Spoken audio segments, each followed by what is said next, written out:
For millennia, humanity has sought answers to the fundamental questions of existence. What is our purpose?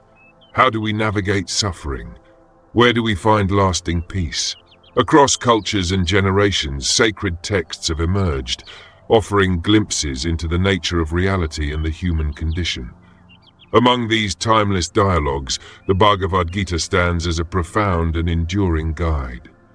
Imagine a battlefield, not just of armies clashing, but of the very thoughts and emotions that wage war within each of us.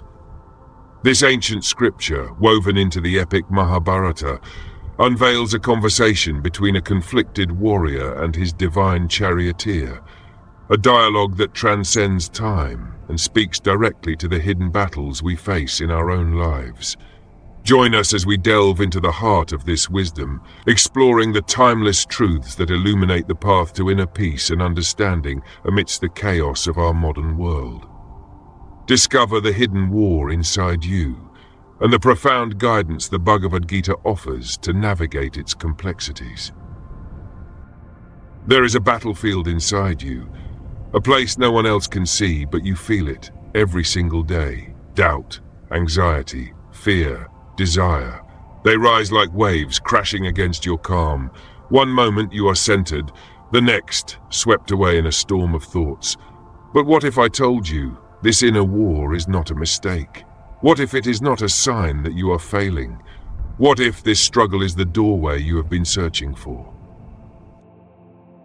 One of the fundamental insights of the Gita lies in understanding the illusion of absolute separation.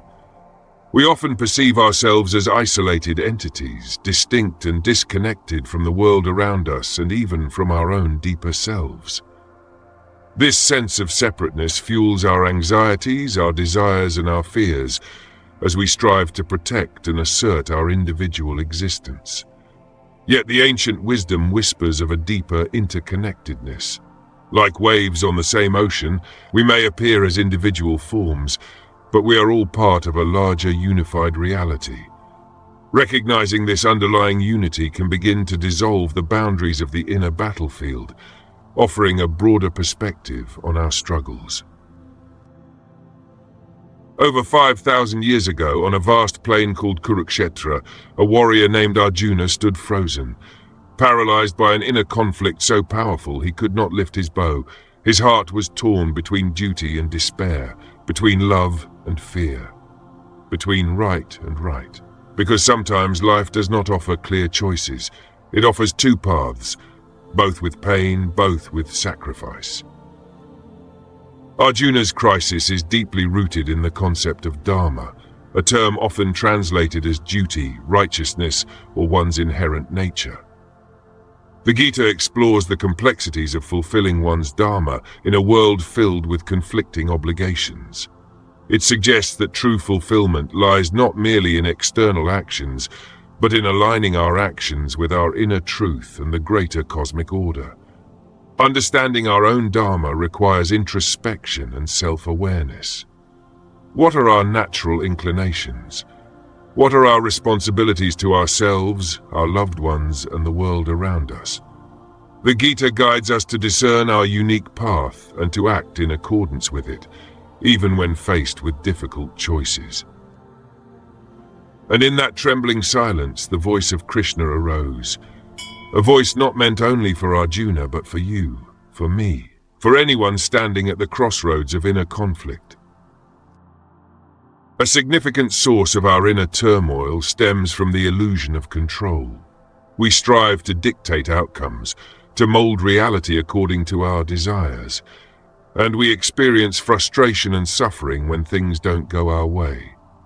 The Gita gently reminds us of the limitations of our individual agency within the vast tapestry of existence.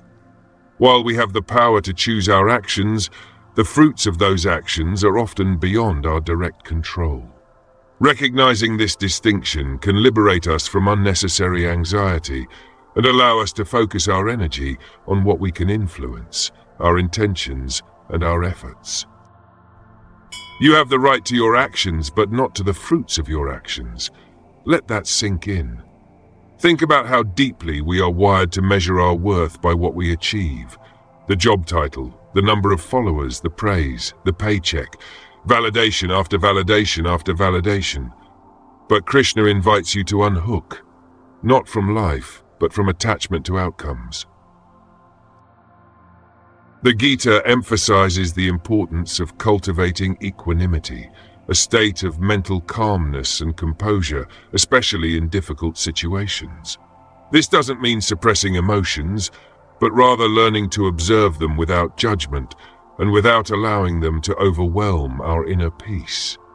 By developing equanimity, we can navigate the inevitable ups and downs of life with greater resilience. We learn to accept both joy and sorrow as passing phases, understanding that true and lasting peace resides within our own steady awareness. Act fully. Give yourself to your actions. Then, let go of the results.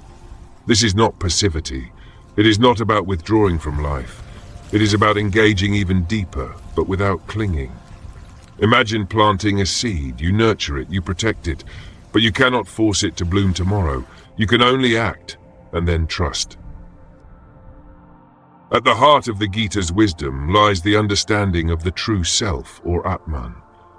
This is described as an eternal, unchanging essence that resides within each of us, distinct from the temporary and ever-changing physical body and mind. Recognizing this true nature is key to transcending the limitations of our ego and the anxieties of the material world. By identifying with the Atman, the witness within, we begin to detach from the fleeting joys and sorrows of our earthly experience. We realize that our core being remains untouched by the battles of the inner battlefield. Most of our suffering does not come from what happens, but from our expectations about what should happen. If your peace depends on winning, you will lose that peace 1,000 times. But if your peace depends only on your action, your sincerity, your heart, then you are untouchable.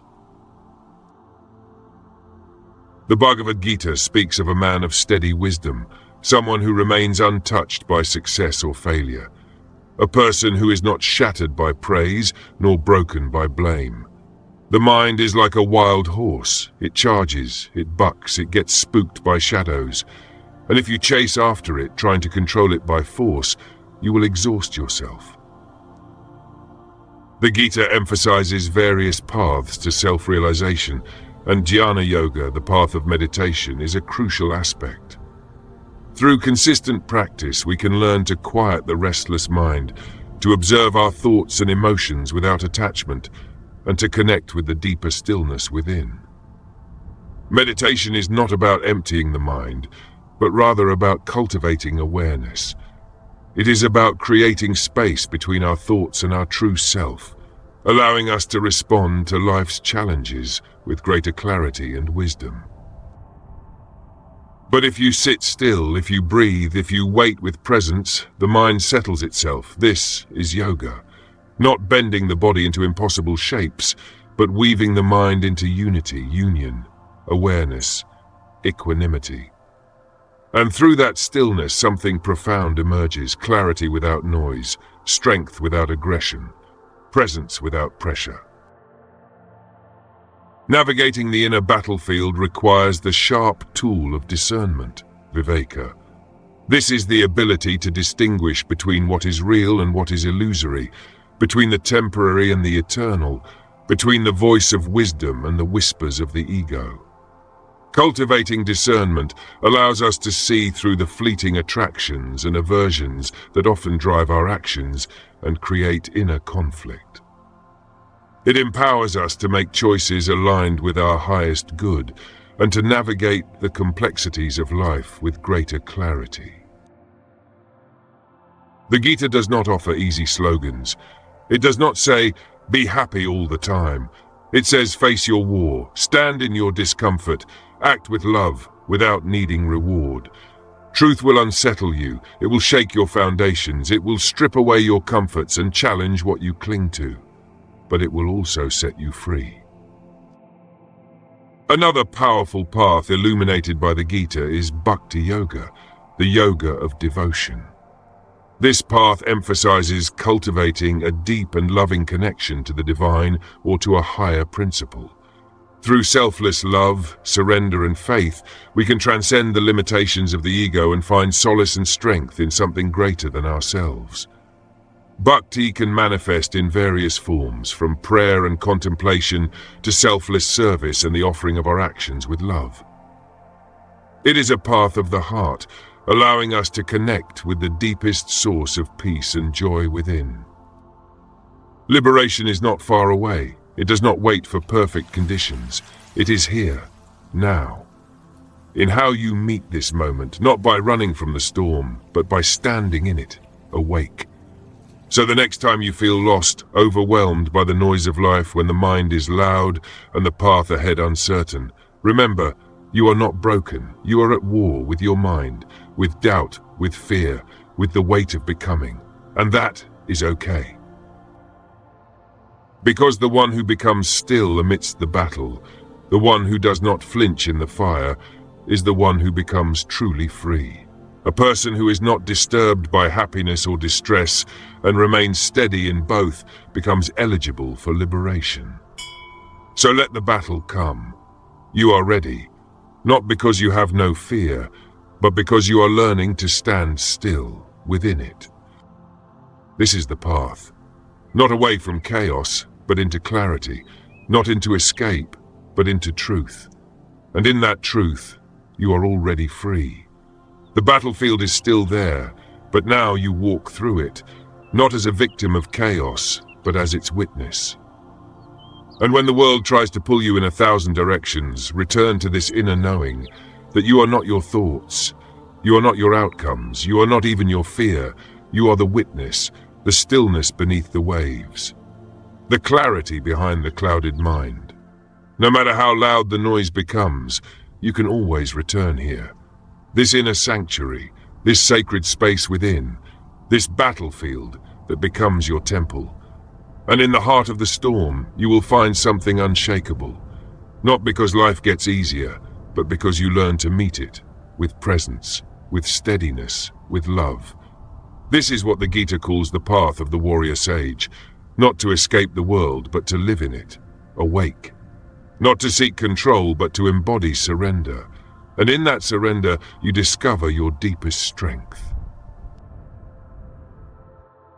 If this brought you even a moment of peace, share it with someone who needs it.